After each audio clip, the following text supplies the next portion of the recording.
নমস্কার।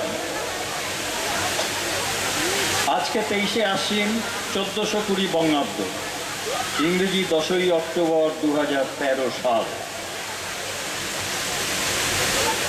আমাদের বটতলার অধিবেশন বা অনুষ্ঠান জালিয়ানওয়ালাবাগ আজকে কিছুক্ষণের মধ্যেই শুরু হবে মা দুর্গার এই বোধনের পুণ্যতিথিতে। আমাদের এই বটতলা, এতে 3টে সিন আছে, ফার্স্ট সিন, সেকেন্ড সিন আর থার্ড সিন। প্রথম সিনটাতে আমরা আপনাদের জানাবো জালিয়ানওয়ালাবাগের কিছু ভূমিকা, আর তারপরে দ্বিতীয় সিনে আমরা আপনাদের মনের রথে নিয়ে যাব সেই জালিয়ানওয়ালাবাগের হত্যাকাণ্ডের দিনটিতে। অতএব এখন প্রথম সিন শুরু হচ্ছে, যাতে আমরা দেব আপনাদের জালিয়ানওয়ালাবাগের কিছু ভূমিকা। মন দিয়ে শুনুন, আপনাদের ভালো লাগবে। আজকে আমরা বিশেষ করে মনে করব জালিয়ানওয়ালাবাগের 1919 সালের 13ই এপ্রিলের বৈশাখীর পূর্ণ দিনটি এবং তার আগের ও পরের কয়েকটি দিনের কথা।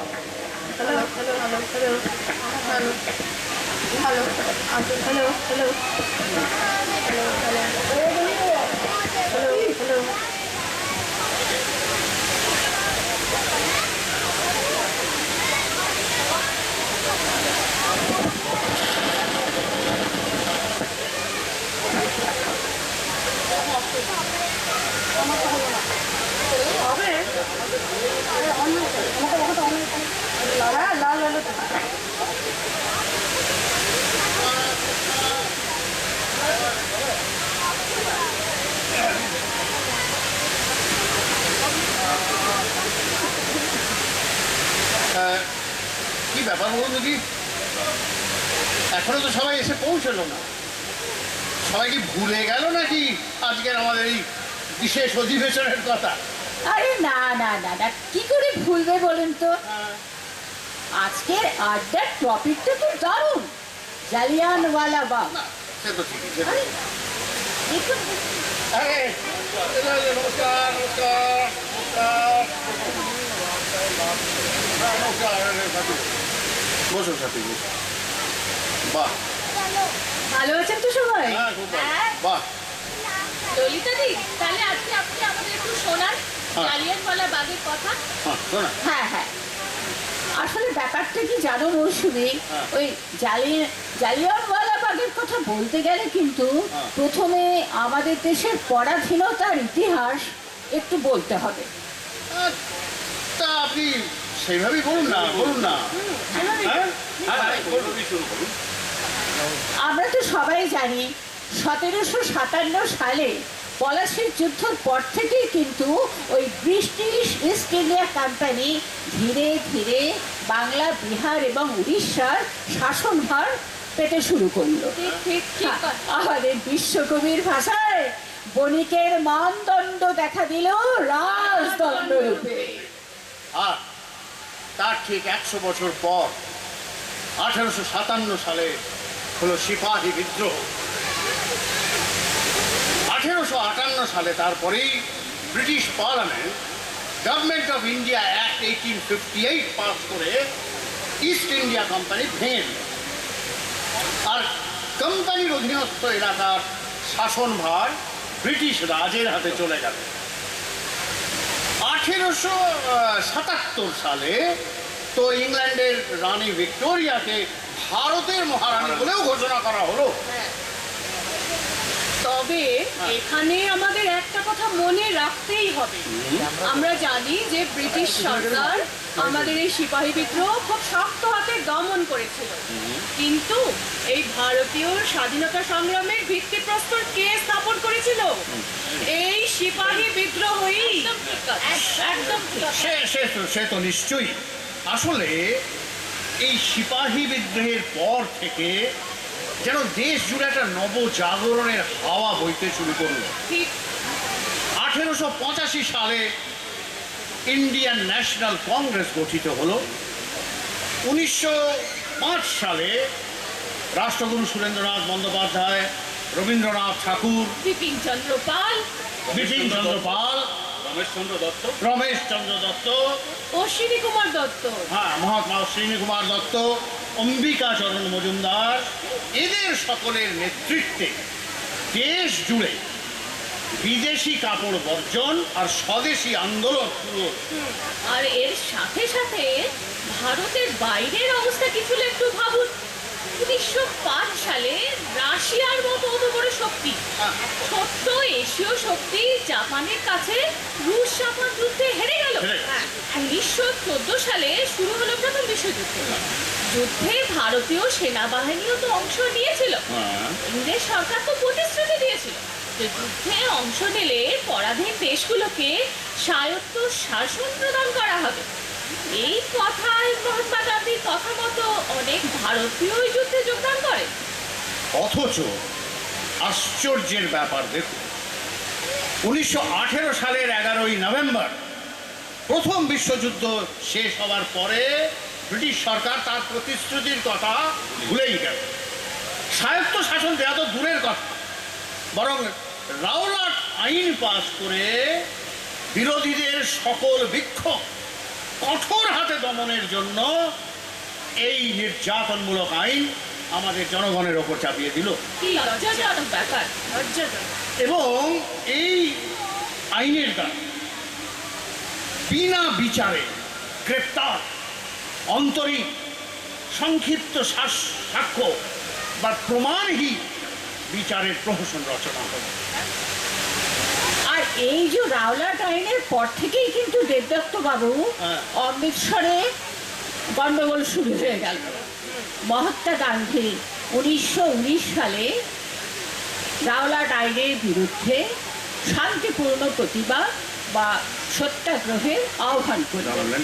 আর সেই অনুসারে 1919 সালে 30শে মার্চ এবং 6ই এপ্রিল অমৃতসর শহরে সত্যাগ্রহ হয় এবং 9ই এপ্রিল শ্রীরাম নবমীর দিন আপনারা মনে রাখবেন হিন্দু মুসলমান সকলে একসাথে ইংরেজের বিরুদ্ধে শান্তিপূর্ণ মিছিলের আয়োজন করেছিল।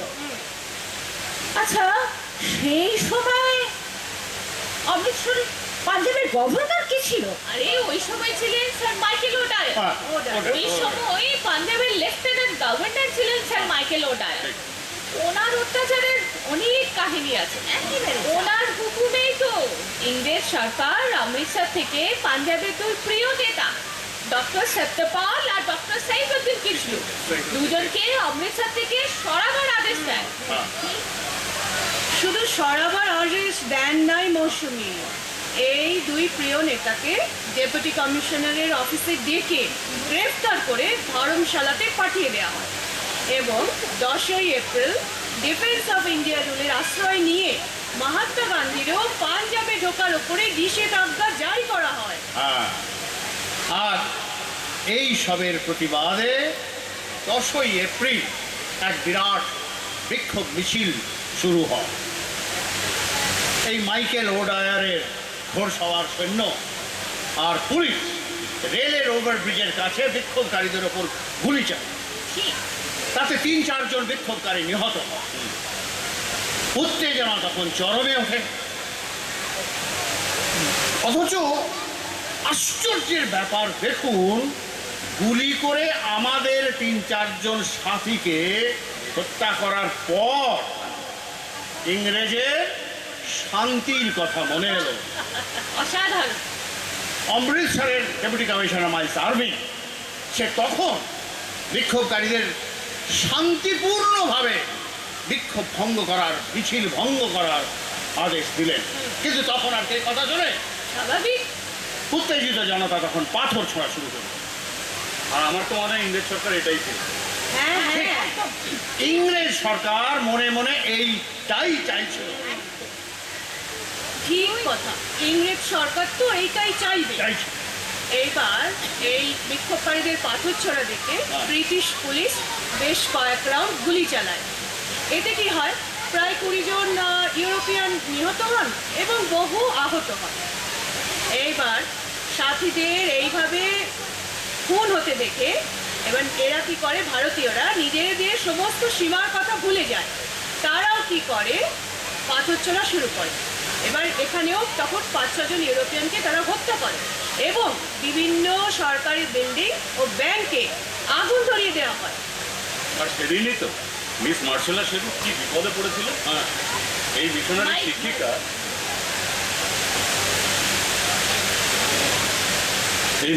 শিক্ষিকা প্রায় 15 বছর অমৃতসরে কাটিয়েছিল আর 5টা স্কুলের সুপারিনটেন্ডেন্ট। আর সেই হাঙ্গামার দিন প্রায় 600 ভারতীয় বিদ্যার্থীকে বাঁচানোর জন্যই স্কুল বন্ধ করে তাদের বাড়ি পাঠানোর ব্যবস্থা করতেই সাইকেলে করে গলি দিয়ে যাচ্ছিলেন। উত্তেজিত জনতা ওনাকেও তাড়া করে এবং ভীষণভাবে প্রহার করে। পরে অবশ্য কয়েকজন ভারতীয়ই ওনাকে উদ্ধার করে নিরাপদ আশ্রয়ে পৌঁছে দেন। আর এর পরেই তো এলো সেই monster brigadier general Reginald Edward Harry Dyer. সরকারি হুকুমে 11 এপ্রিল রাত 9টার সময় ব্রিগেডিয়ার জেনারেল ডায়ার শহরে অমৃতসরে এলেন এবং পাঞ্জাব সরকার তার হাতে শহরের আইন শৃঙ্খলার ভার তুলে দিল। দেরি না করে ডায়ার কি করলেন, অমৃতসরের deputy commissioner Miles Irving, police super আর স্থানীয় নেতাদের ডেকে একটা মিটিং করলেন। আর মিটিংয়ে জানানো হলো যে আইন শৃঙ্খলা রক্ষার জন্য দরকার হলে সৈন্যদল সমস্ত শক্তি প্রয়োগ করবে। আর তখন থেকেই তো এই ডায়ারের লম্ফঝম্প শুরু। একদম 12 এপ্রিল ডায়ার সৈন্যদল নিয়ে শহর পরিদর্শনে বেরোলেন। শহরের অন্য প্রান্তে তখন বিক্ষোভকারীরা জনসাধারণকে জানাচ্ছিলেন যে তার পরের দিন 13 এপ্রিল বৈশাখীতে জালিয়ানওয়ালাবাগে এক বিরাট সভা হবে। এবার শুনুন সেই 12ই এপ্রিল সেই অমৃতসরের সেই স্বর্ণ মন্দিরের কি ঘটনা, বৈশাখের দিনের ঘটনার কথা। এবারে সেদিন সকাল থেকেই খুব ভিড়, মন্দিরে ভীষণ ভিড়, প্রচুর জনসমাগম হয়েছে। জেনারেল ডায়ার আবার সকাল থেকেই ওরা নিজের শক্তি প্রদর্শন করেছেন সৈন্য সামন্তদের নিয়ে এবং ড্রাম বাজিয়ে সরকারি ঘোষকের দ্বারা বিভিন্ন নির্দেশনামাও জারি করেছেন। এবং তাতে বলা ছিল তো যে 4 জন বা তার বেশি সংখ্যার লোকের সমবেত হওয়া বা মিছিল করা বেআইনি ঘোষণা করা হচ্ছে এবং তা ভঙ্গ করতে দরকার হলে সরকার সমস্ত শক্তি নিয়োগ করবে, ইভেন সশস্ত্র শক্তি প্রয়োগ করবে। এবার শুনুন আপনারা সবচেয়ে বেদনাদায়ক সেদিনের বিকেলের কথা।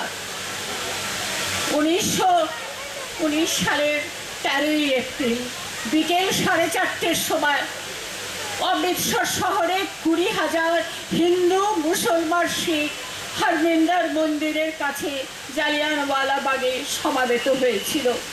কিন্তু তারা যে সবাই বিক্ষোভ বা সত্যাগ্রহ করতে এসেছিল তা কিন্তু নয়। বৈশাখের দিনে তারা আত্মীয় স্বজনের সাথে আনন্দ করতে এসেছিল। কেউ কেউ ভেবেছিল বৈশাখের দিন আজকে বোধহয় কোনো ধর্মীয় সভা হবে। কেউ কেউ আবার বিকেলে সুন্দর রোদ উপভোগ করছিল, বাচ্চাগুলো বসে বসে লুডো খেলছিল, কেউ কেউ তাসও তো খেলছিল। হ্যাঁ, কয়েকজন ভদ্রলোক অবশ্য এই রাওলাট আইনের বিরুদ্ধে শান্তিপূর্ণ প্রতিবাদ করার বিষয়ে আলোচনা করবে বলে একত্রিত হয়েছিল, কিন্তু তাদের হাতে কোনো অস্ত্র শস্ত্র ছিল না।